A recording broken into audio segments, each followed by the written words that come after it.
we're bringing back our glasses of champagne because this question is all about booze. So this question came in: how do I stay healthy and drink over Christmas?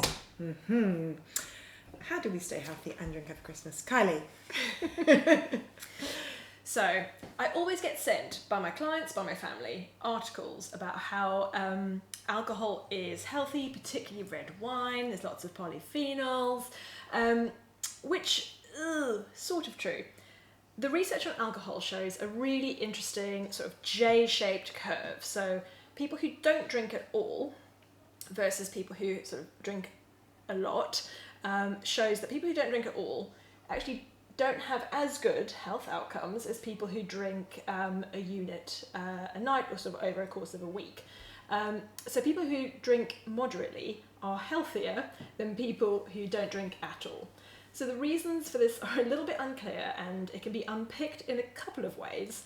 I don't think there's any actual answer to this, but something that's been proposed is that when you drink alcohol, you're likely, hopefully, with other people, and it really gives you that sort of social connection and joy with others. Happiness, isn't it? It's about happiness. So, relaxation. So when you have a glass of wine and or whatever you're having, it's done in a social situation. It's associated with happiness. Exactly. It's really interesting, actually. It is. So when alcohol is within a social setting, which is what Christmas is all about, yeah. Mm-hmm. So it's being about social, being about family, being with friends. So the odd drink is fine. So now let's look at what the recommended units are for alcohol. So the recommended units of alcohol for men and women. So it's all the same now. This happened about 3 years ago. I think it was all changed, maybe 2 or 3 years ago. So new guidelines came out on drinking on alcohol. It used to be 21 units for men and 14 for women, but now it's 14 units for everyone. And this is where this is really interesting. And I got asked this question literally the other day. I was at the dentist, and they asked me how many units of alcohol I drunk a week. And this is, bearing in mind, this was a dentist asking me this, so you'd think they'd know, right? And I didn't give the units. I went, I would say on average I'd have 2 bottles of wine a week. Not a day, a week, okay? 2 bottles of wine a week. Thinking, I'm right over the limit there, because I know what a unit of alcohol is. And they were like, okay, tick, tick, tick, as if it was fine. You know, you're well within your 14 units. But I actually happen to know that 2 bottles of wine a week is not that, because if you look at actually a pub measure of wine, like the smallest glass you can have is about 125 millilitres of wine. Is that correct? Mm-hmm. Yeah. So that is not 1 unit of alcohol. So a unit of alcohol, unit of wine, for example, is 75 millilitres of 13% proof wine. So 75. So in a bottle of wine, if it's a 750 milliliter bottle of wine, you have 10 units of alcohol. So my 2 bottles of wine is 20 units of alcohol, which is well over my 1 week limit. And I was like thinking they were going to chastise me for having my 2 bottles of wine a week, not a day. And they were like, yeah, that's fine. And it's not fine, really. If we go, how do we trust that our country are really, advising us correctly on these units of alcohol? What's your opinion on that? I think it's important to look at your relationship with drinking in itself. So if it's done in a social setting, if it's done around food, if we drink alcohol and eat food, it's metabolized sort of slightly differently than if you're just drinking by itself. And you will have felt that affect yourself. You know that when you drink wine on an empty stomach, it feels very different to when you're having a glass of wine with your meal.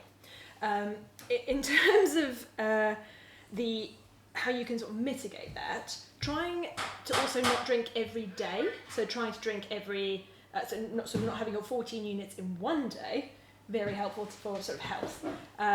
If you're having a break between days. Katie's front door's just gone. That's why she's nipped out. She's coming back. Don't worry. She hasn't just absconded because we're talking about alcohol.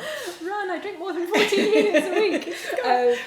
And so it's really about why you're drinking. Again, is it for those emotional reasons that we spoke about earlier? And that's not necessarily bad. Sometimes it's really great to have a glass of wine after a really tough day. That social side of it helps you relax with your partner, that sort of thing. But if it's done in order to mask a certain feeling, then maybe that's the kind of thing you need to look at. Yeah. If you can't go out without having a glass of wine, maybe that's the kind of thing you need to look at. But Yeah. having alcohol as part of your life is...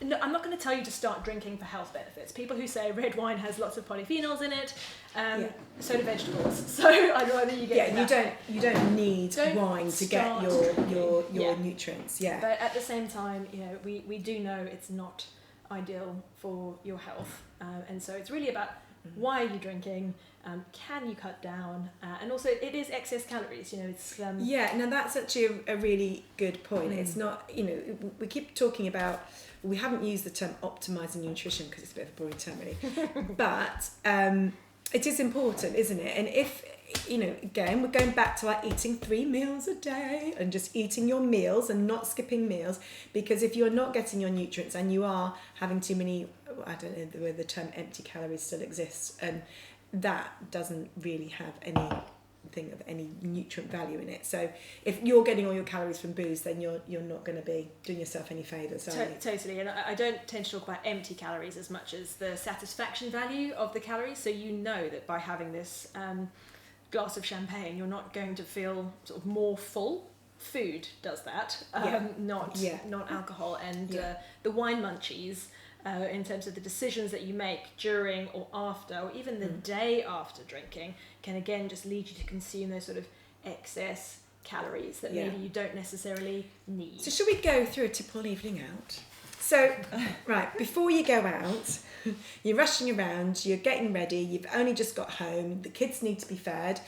And my typical thing is I literally will get ready in 10 minutes and I'll have forgotten to eat anything. Yeah. So often you go out on an empty stomach, which is the worst thing, to begin with.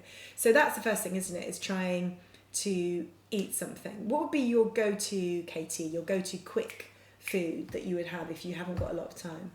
Gosh. Eggs definitely is something I always do for quick, because I can do quick scrambled eggs, or I quite like to do a boiled egg, peeled, chopped up on toast. That's probably like my super quick tea. Yeah. If I haven't got long. Which or is better peanut than butter toast. That's my other thing. But yes, that's mine. Toast. Peanut butter on toast is a really, really good one. So you need some carbs and some protein, really. From a sort of satisfaction point of view, yes. Yeah. And if you want to be sort of add some veg instead, very much carrots and hummus type. If you stock the fridge with carrots and hummus, spoon that in quite quickly. That can be another really quick, really sort of easy thing to live So on. Eat before you go out. There are these kind of concoctions, aren't there, that you can have before you go out to lessen your hangover. Do they work? I'm sorry, they don't.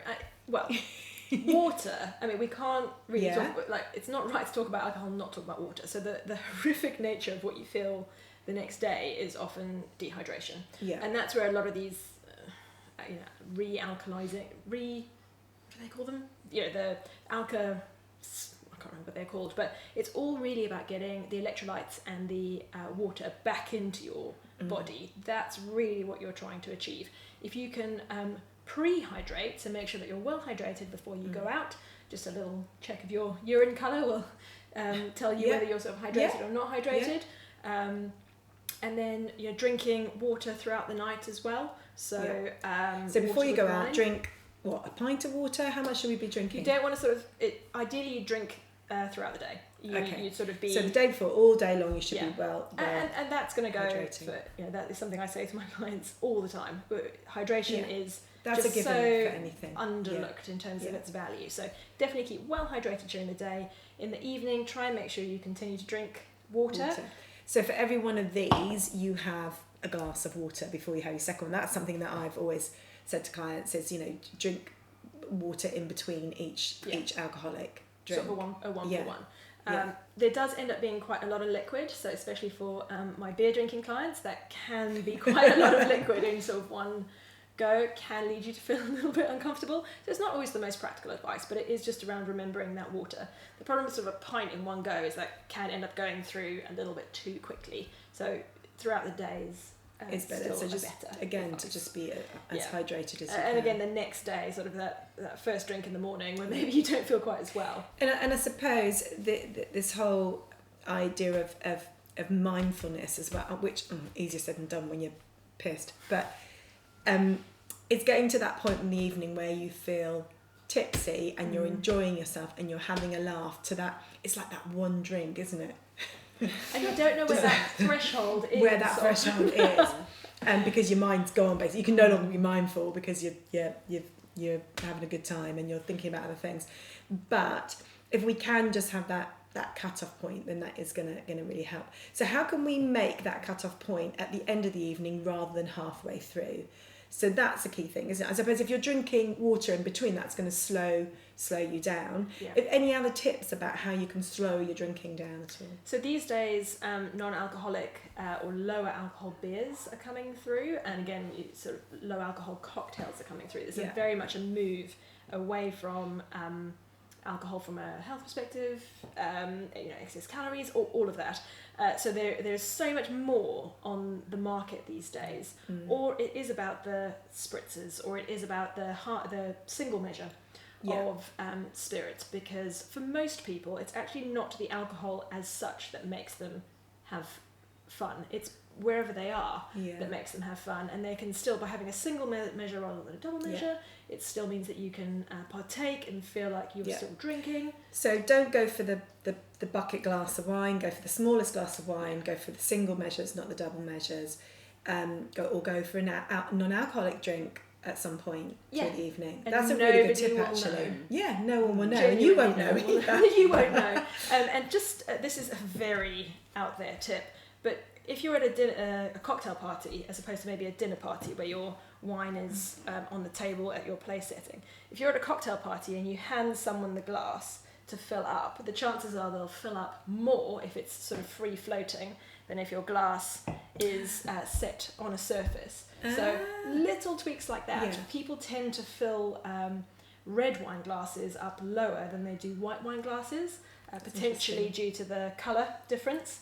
So white wine being clearer and less easy and to chucking see. some ice in your drink as well is a really good one, isn't Depends it? if you're a wine connoisseur or not. Yeah, I mean, I get that with wine, but certainly with spirit drinks, if you're down to half a glass and it's gotten a bit warm, I always chuck some more ice in, and then you're still enjoying a drink, but it's just ice you're adding. So and everything that we talked about earlier from an artificial sweetness point of view, a very, very easy way to, if you are watching your calories, and it depends on who you are as a person as to whether you do or don't, the lighter, whiter spirits have less calories than the sort of darker spirits.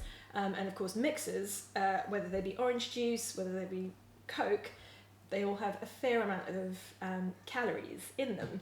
And so by switching to a sort of artificial sweetness, a Diet Coke rather than a full fat Coke, you end up reducing the calories dramatically in every drink. So if calories and excess are a concern for you, it's a very, very simple swap that you can make. So lighter spirits and the diet version of the mixer that you're choosing. Okay. Very helpful. Talking about alternative drinks, as in non-alcoholic drinks, Katie, you have a drink, don't you? And I know this because I had an event after one of my classes and I asked Katie to come up with one of her gorgeous platters for me, and she not only came up with a gorgeous platter, but we also did some drinks. And I'd said when I was in LA, I'd gone to one of these health bars where all the celebs hang out, and I actually felt a bit of an idiot because I had to sit there with my microphone outside and say, this is where David Beckham comes to have his juices. But whilst I was being a twat outside there, I did actually have one of these drinks, and it was called the Cold Kicker, and I loved it. It was like a kick, and that's what was so brilliant about it, but it was completely non-alcoholic. So Katie remade this, didn't you? Yes, I remade it, and I named it after the wonderful Jane Wake. So it's called the Wake Up and Go-Go. So I designed it as a sort of breakfast drink, so something quite zingy to get you going in the morning, but it could be equally as nice, with a bit of tonic in it as as an alternative to an alcoholic drink. So it's basically the ginger that gives it the kick. So it's the ginger and the cayenne and the turmeric, and then mixed with just freshly squeezed orange juice and grapefruit juice with a little sprinkling of salt in it as well. So it's a really, really nice zingy drink. Yeah, so this could also be, we're going to get to the morning after. This could be a morning after drink as well, couldn't it? So that's orange juice, grapefruit juice, cayenne pepper, ginger, turmeric, and a little pinch of salt. And it's Yeah. delicious. Plenty of ginger, I think. Yeah, Plenty and of it fresh, does. It gives you fresh like ginger. it really wakes you up. It's quite cool. Now, so let's now go to the morning after. So we've been really good, and we drank our pint of water before we went to bed, or we've got our pint of water by the side and drinking it all the way through the evening. So hopefully, and that does make a difference, doesn't it? It really does make a difference. But we're still feeling pretty shit in the morning. What should we be doing, Kylie? So there's a few reasons you're probably feeling pretty shit, and I think it's important to unpack those to reduce the amount of just the level of rubbishness that you feel. So you've potentially made some really bad choices the night before from sort of a eating point of view, but let's assume your advice is followed and you've just been an angel. You've still had alcohol. You still had alcohol. Alcohol still, has its thing, and you need to give your liver a little bit of time to work the alcohol out of your body. But alcohol really, really affects your sleep. You might find that what happens is you get to sleep quicker, hopefully. Some people don't. But then your overall quality of your sleep will likely be a lot worse overall. You kind of don't get into those rejuvenating sleep periods. And from a nutritional point of view, when you have poor sleep, and actually this goes for any poor sleep, not just poor sleep due to alcohol, they've shown that you eat more the next day. Your appetite is much higher the next day. And so what that can do is lead onto you eating more throughout the day than maybe you normally would had you not had you slept properly. So sleep is so key, if at all possible, for a number of health reasons, but just from my point of view, the nutritional reason, controlling your appetite as well. If you do wake up feeling a bit rough, you've had a great night out, what you shouldn't then potentially do is just go, I feel rubbish, let me just eat this is amazing, like Pret ham and cheese croissants, that's my thing, that you just kind of eat when you're feeling really, really rough, to try and help you feel a bit better.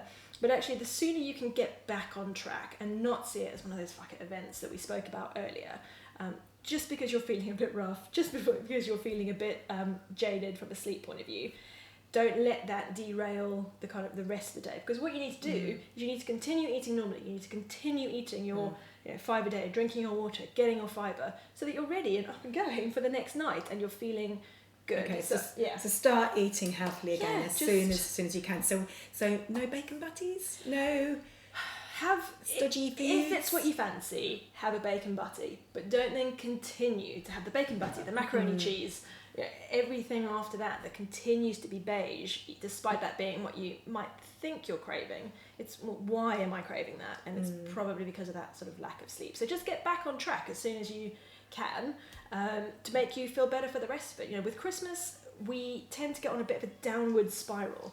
And what I like to do at Christmas is to enjoy myself to the full, but just support myself largely during the day by making those better choices around the fruit, the vegetables, the fibre, the different pulses and grains, so that all of the stuff that maybe is less optimal doesn't have that really just that downer effect on you. When you're sort of feeling like you just feel a bit rough, don't you? And you're just not feeling quite as good as you normally can. But it's just trying to say, have the great time. If you need to, have the beige foods, have the mince pies. They're wonderful. They're part of Christmas. But just make every other decision a really good one, and just to lessen the effect, so you still feel really good throughout that Christmas period. Fantastic. That's some great advice.